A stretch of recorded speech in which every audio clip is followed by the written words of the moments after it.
Hoagie and Katie Take Flight by Rio Koviak. Book 3 of the Hoagie and Katie series. To those die-hard fans sitting at home during the pandemic, wondering about the future of Hoagie and Katie, may this final adventure bring you comfort, laughter, and joy as you have all given me throughout the years. Chapter 1. Life in the Slow Lane. Hoagie the hamster rolled and rolled and rolled. The mossy earth felt cool under his back. The sun's bright rays peeked through the thick trees, blinding Hoagie as he tumbled down a steep hill. He squinted his beady eyes and curled his body tighter, like a furry hedgehog. He knew almost every inch of his herd's territory. Hoagie zigged and zagged, gaining speed.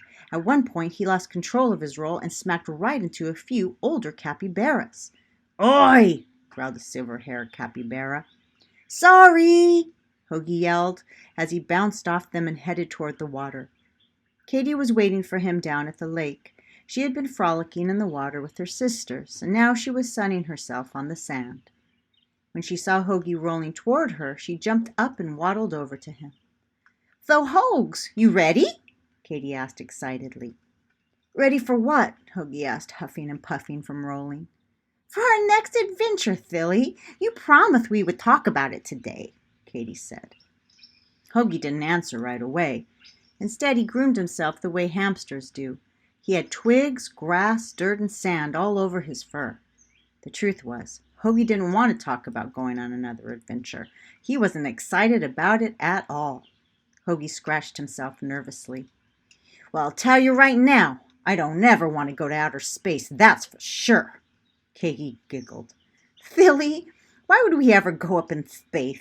It's too far, for one thing. And how in the world would we get there?" "I swear, you're so strange sometimes, Hoags." Katie pulled a wet, limp leaf off of Hoagie's back. Katie continued. "I was thinking we could go back to Dart Island and visit our friend Philippa the frog for a few days, then move on to a new island. I want to meet new animals and make new friends."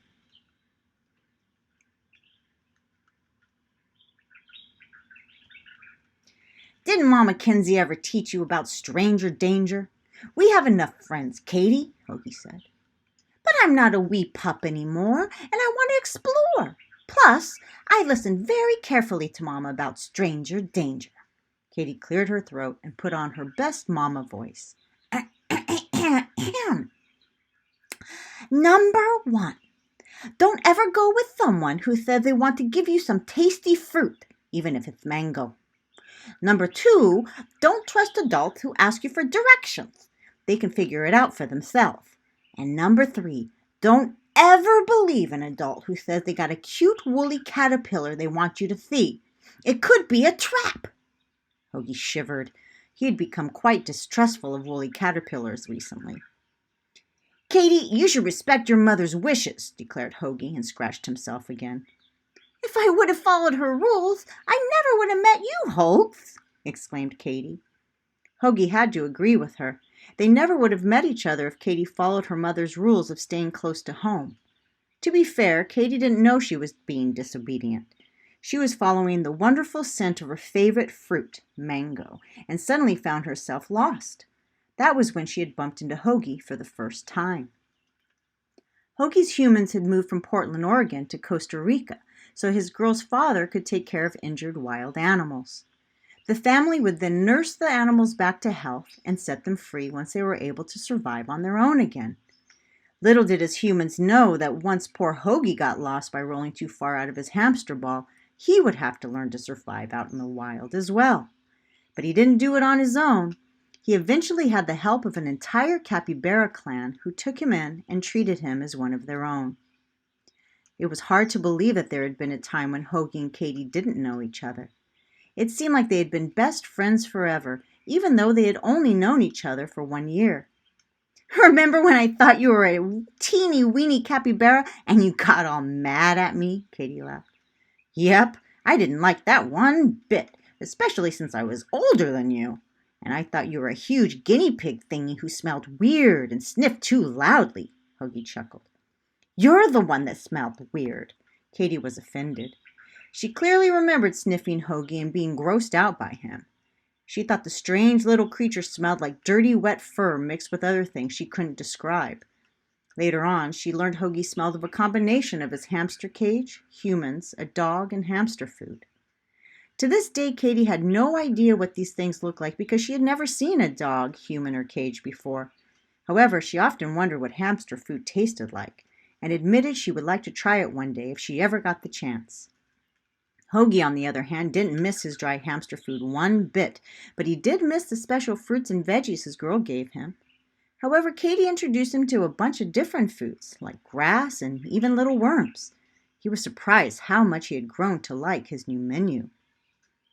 Before Katy, the only non-human friend he had was the family dog. It was a love-hate relationship, really. As soon as Hoagie was allowed to play in his hamster ball, the dog would chase him. The only other animal in the house was a boring gecko named Larry, who would sit in his cave all day, peeking out once in a while to lick the air. Hoagie didn't like it when Larry would snap at the humans and cause them to bleed, and if Hoagie was honest, he thought it was quite creepy when Larry would stare at him with his tongue flicking about. It reminded Hoagie of a very close encounter with a snake that he'd rather forget. From time to time, his girl had many different animals that he could have probably played with, but they never stayed very long. A rat, a bunny, a chinchilla, and 2 guinea pigs. Maybe it was easy to like Katy because she reminded him of the gentle guinea pigs. She even squealed and popcorn just like a guinea pig. Hoagie came to understand Katy was very different from a guinea pig, though, because she did amazing things. No offense to guinea pigs, of course. For instance, Katy could bark like a dog when she sensed danger, and she could also run as fast as a small pony if she needed to. The coolest thing about Katy was that she was a great swimmer. She could dive underneath the water and hold her breath for 5 whole minutes. That's longer than Hoagie could exercise on his hamster wheel. Remembering their first encounter, Hoagie couldn't help but smile. Katy continued their conversation and brought Hoagie out of his daydream. Plus, if you hadn't met me, who knows what would have happened to you out in the forest? I mean, since you're such a little guy, you could have been a nice snack for predators, she said. There was a time when Hoagie would have gotten upset that Katy called him a little guy, but he was used to it by now. He knew Katy didn't mean anything by it, just like his girl used to call him cute, funny names when they would cuddle. Hoagie didn't mind being smaller than even the baby capybaras in the herd because no one ever seemed to care. They were never mean to him, nor did they make fun of him. They knew better. They always made him feel like he belonged. In fact, his small size gave him many advantages the capybaras did not have. For example, he could hide in small spaces during epic games of hide-and-go-seek. He was very proud of this. Also, because of Hoagie's little body and ability to climb, predators didn't notice him hiding in the trees. Hoagie had become the herd's security guard and protector. He would post himself atop his favorite tree, looking and listening for anything or anyone strange. He took this job as a lookout scout very seriously. In fact, Hoagie had many jobs to do, and he loved them all. Hoagie enjoyed babysitting, performing magic tricks, scouting, and telling stories. Hoagie felt so alive when he organized plays or danced a little jig. But Hoagie's favorite thing to do in the whole wide world was singing. If it was up to Hoagie, he would stop talking altogether and sing all day long. Unfortunately, the poor guy had no idea his singing was actually quite awful to those around him. Because everyone loved Hoagie so much, they secretly covered their ears and let him enjoy himself. During the year he spent with the Capybara clan, Hoagie had made very close friends with the rest of the herd.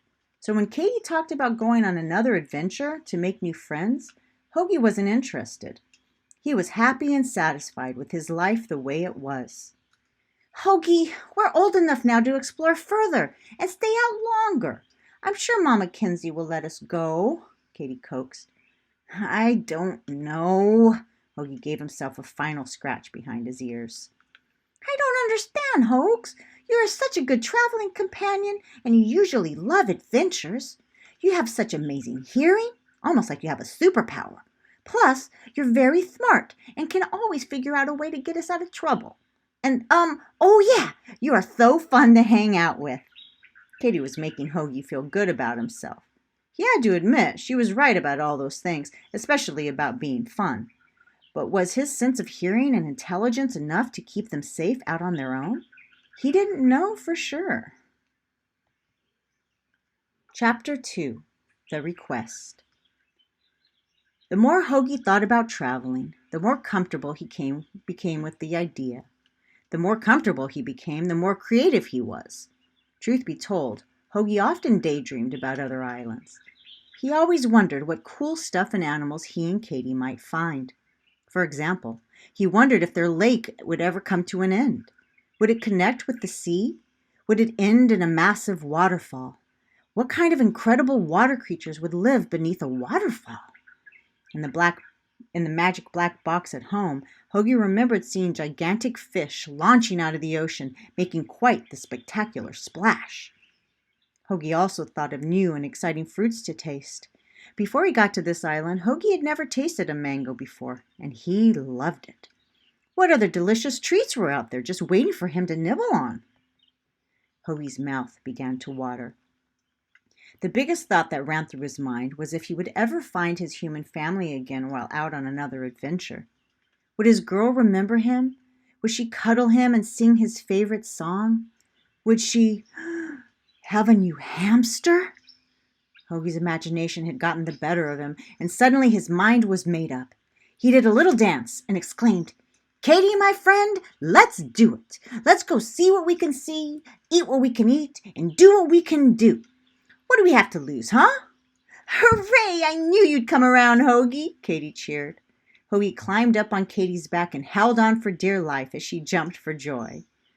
Once Hoagie agreed to their upcoming voyage, the two came up with a plan. Katy knew they had to be close to water so they could quickly get away from land predators, and Hoagie knew they needed a safe place to dry out in the sun. It wasn't healthy to stay cold and wet for too long. And they both agreed that they needed to be around plenty of yummy food. "Since you're a little slower than I am, I think you should swim most of the way, Katy," Hoagie suggested. She gave him a strange look. "Excuse me? I can run super duper fast, Hoagie. When I'm mellow, I strut. It's a relaxed way of walking," Katy huffed. The two friends went back and forth for a while discussing the different ways they liked to walk until they finally decided Katy would swim most of the way with Hoagie perched upon her head. Hoagie felt a little nervous about this. They would also ask their buddy Flamingo Joe for help. Joe was big enough to fit tiny Hoagie on his back. Without Hoagie on her head, Katy would be able to dip and dive like she wanted, and Katy loved swimming underwater. Now that their plan was in place, they had to convince Katy's parents to let them travel far away from home. The last time Katy left her capybara clan, she got lost, and her family thought they'd never see her again. They found Mama Kinsey and Papa Carl sunning in the dirt. When they asked for permission, Mama Kinsey jumped right up and shook her massive head. "Absolutely not," she bellowed. "Aw, Mama, please. We won't be gone for very long, I promise," Katy begged. "That's what you said last time you ran off, young lady. We thought you had hurt yourself. Or worse." Mama Kinsey remembered how worried she had been when Katy got lost looking for mangoes. "I'll be there to protect Katy. Don't you worry, Mama Kinsey," Hoagie offered. "You mean I'll protect you," Katy snorted. For a while, the two argued about who was the better defender, while Mama Kinsey waited patiently. She was thinking about how the kids were getting older and were acting more grown up, even arguing like grown-ups do. Hoagie had become a very good guard for the clan and was extremely smart. Likewise, Katy had learned how to run almost as fast as Mama Kinsey herself, and Katy had become an excellent swimmer. "Are you kids done bickering?" Mama Kinsey asked. Embarrassed, Hoagie and Katy quieted down. Mama Kinsey continued. "We know you have each other to rely on, and we trust your flying bird friend Joe. I'm just worried about all the beasts you might meet out there. And what if you kids get lost again?" "Well, we both got great hearing, and Flamingo Joe will be able to see anything strange from the sky. Joe will also help us find our way back home," Hoagie suggested. "And we're so much more mature now, Mama," Katy added. Katy had just learned the word mature and enjoyed using new words when she got the chance. Mama Kinsey thought about it. She paced around with her head bowed low. She remembered how she had set off from her own clan years ago. It had been a gorgeous spring day, and young Mama Kinsey found herself foraging in a rare meadow laced with fragrant flowers. She was confused because she also smelled an unfamiliar animal scent nearby. When Mama Kinsey raised her head, she noticed a handsome capybara approaching her. That was the day she met Papa Carl, and her whole life changed. Mama Kinsey chuffed to herself as she scratched her ear with her hind leg. Hoagie and Katy held their breath. Finally, she said, "Oh, all right, I'll let you go." Hoagie and Katy squealed in excitement. "On one condition," continued Mama Kinsey. "We promise!" both friends shouted before they even knew what the condition was. "You need to be back home in 3 days. If you are not home, we will send a search party to look for you, and you will be on foraging duty for an entire week," warned Mama Kinsey.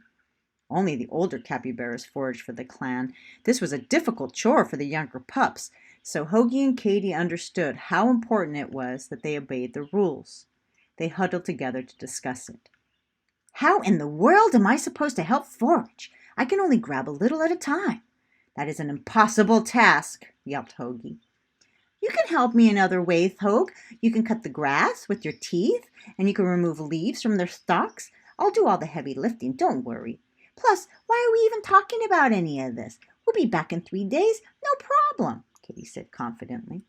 "Well, we'd better," added Hoagie. He turned back to Mama Kinsey. "We promise to return from our journey on time," Katy told her mother. "Or suffer the consequences," Hoagie added. "Then I guess you should get busy planning for your next adventure." Mama Kinsey smiled and nuzzled them both. The best friends began to jump around with glee, whooping and hollering until a bunch of younger capybaras came to see what all the ruckus was about. Soon a large group was bouncing about on the land and splish-splashing in the water to celebrate Hoagie and Katy's next trip. Little did they know this adventure would affect them all.